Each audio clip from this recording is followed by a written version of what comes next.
Kumusta po yung pamilya po ninyo nung sinabi mong papasok ako sa mundo ng politika? Paano nila ito tinanggap?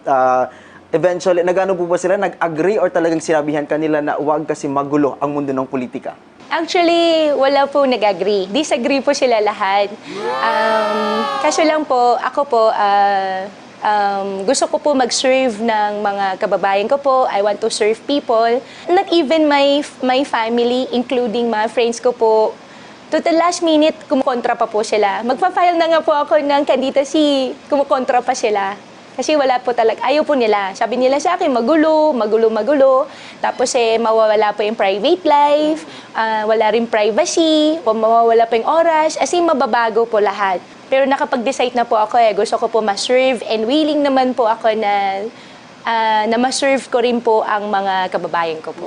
Pero paano nila tinanggap ang inyong desisyon na nanindigan ka talaga na hindi? Ito gusto ko tong pasukin kasi gusto kong makatulong.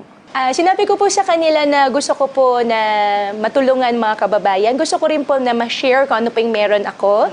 And at the same time po na lagi rin naman po nila tinuturo din sa akin na share your blessings po. So kung ano yung meron po ako, na knowledge po, kung meron po yung, ano po yung magagawa ko po na para sa kababayan ko po, gawin ko po. Turo po sa akin ni family ko po ay pagkaya ng kapasidad po natin, tumulong po tayo. So, nung nakita ko po na kaya kong tulungan yung mga kababayan ko, pinanghawakan ko po yung decision na talagang tatakbo po ako.